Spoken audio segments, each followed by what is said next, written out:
গণমাধ্যম আসলে কতটা মুক্ত, বা আরো যদি স্পষ্ট করে বলি কতটা মুক্ত হতে পারে। চীনের পার্টির অভিজ্ঞতা আপনাদের সবার মনে আছে। ওরা বলেছিল শত ফুল ফুটতে দাও, তারপরে ওরাই আবার পরিবর্তন করে বলেছিল শত ফুল ফুটতে পারে, কিন্তু একই সাথে যাতে আগাছা না হয়, কাঁটা না বেড়ে যায়, সেটা দেখতে হবে। গত 53-54 বছরের মধ্যে বর্তমানে যে সরকার ক্ষমতায় আছে, এর মতো গণমাধ্যমের প্রতি উদার দৃষ্টিভঙ্গি সম্পন্ন করে সরকার আসেনি। আগামীতে আসবে কিনা জানি না। মতি ভাই অবশ্য ফখরুল ভাইকে প্রশ্ন করেছেন, ফখরুল ভাই জবাব দেবেন, কিন্তু আমি মনে করি ফখরুল ভাইরাই ক্ষমতায় যাক, যারাই যাক, আমি তো যাব না, আমার জবাব দেওয়ার দরকার নেই। এখন যারা যাবেন তারা বলবেন তারা এই নীতিটাকে কিরকম করে প্রণয়ন করবেন, কিরকম করে বাস্তবায়ন করবেন। ওই পার থেকে শেখ হাসিনা প্রতিদিন বিবৃতি দেন, আবার আজকাল গ্রুপ বৈঠক করেন, মানে অনলাইনে গ্রুপে গ্রুপে ডাকে এবং তাদেরকে নির্দেশনা দেন। এই সরকার সেটা বন্ধ করবার কোনো উদ্যোগ নিয়েছে, সেটা দেখিনি। এরকম চলতে দেয়া কি ভালো হচ্ছে? আমার কাছে মনে হয় না। আবার এরকম মুক্ত অবাধ তথ্যের চর্চা বন্ধ করবেন, সেটাও কি নীতির মধ্যে পড়ে? এখন পর্যন্ত ডিজিটাল সিকিউরিটি অ্যাক্টে সাংবাদিকদের বিরুদ্ধে, মিডিয়া কর্মীদের বিরুদ্ধে যত মামলা করা হয়েছিল, সেই মামলাগুলো অনেক তো আছে এখন পর্যন্ত।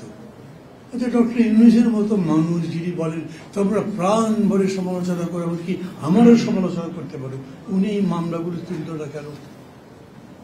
নাহিদকে প্রশ্ন করে আমি বিব্রত করতে চাই না, ওরা যতদিন দায়িত্ব ছিল তারা তুলল না কেন? কোনো কারণ তো নিশ্চয়ই আছে, যে কারণে তুলতে পারেনি অথবা তোলেনি। ব্রেকফাস্ট, টিফিন কিংবা স্ন্যাক টাইমে মজাদার আয়োজন মানে অল টাইম ব্রেড। আপনি একেবারে অবাধ মুক্ত সাংবাদিকতা যদি চান, তথ্যের প্রবাহ যদি চান, তার মানে কোনো ব্যাপারে কোনো নিয়ন্ত্রণ করতে পারবেন না, তাই কি? সেইভাবে এখনকার রাষ্ট্র চলবে? সেরকম করেই যদি চলতে দেন, তাহলে এই যে আওয়ামী লীগ ব্যান করো ইত্যাদি এত কথাবার্তা হুলস্থুল হচ্ছে, এগুলো করার তো কোনো রাইট নেই। পলিটিক্যাল পার্টি থাকতেই পারে, ওটা জাতিসংঘ বলুক কি না বলুক, আমাদের বিবেক কি বলে, আমাদের নীতি কি বলে।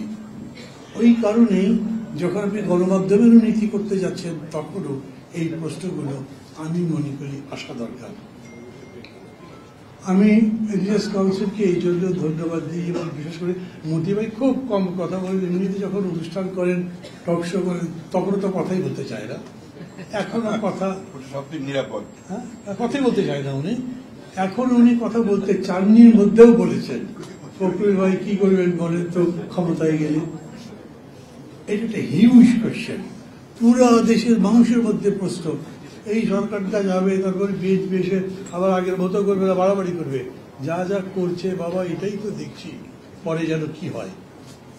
দে হ্যাভ টু আনসার। আমি বলছি না বিএনপি বলে না, সব পার্টিকে আনসার করতে হবে। তো সবাইকেই বলতে হবে দেশটা যে বদলাতে চাই, তার ফল লক্ষ্যের মধ্যে নতুন একটা দেশ গড়তে চাই, নতুন বাংলাদেশ। তার জন্য সব ব্যাপারই আপনাকে কথা বলতে হবে, জনগণ যাতে সেটা বুঝে শুনে সম্মত হয়, তার পক্ষে কাজ করে, সেরকম জায়গায় যেতে হবে। সেই বিবেচনা থেকেই আমি মনে করি চীনের পার্টির অভিজ্ঞতা আমাদের রাখা উচিত। আমি চীনপন্থী নই, কোনো এক সময় একটু একটু ছিলাম, এখন একেবারেই নাই। কিন্তু তারপরে আমি মনে করি অবাধ তথ্য প্রবাহ, মাধ্যম, সংবাদ মাধ্যমের পরিপূর্ণ স্বাধীনতা নিশ্চিত করা উচিত। কিন্তু তারপরেও ওটার একটা সিলিং থাকতে হবে, কারণ দেশ আছে, দেশের স্বাধীনতা আছে, সার্বভৌমত্ব আছে, দেশের অনেক কিছুই আছে যেটা দেশের মতোই হবে, অন্যের মতো হবে না।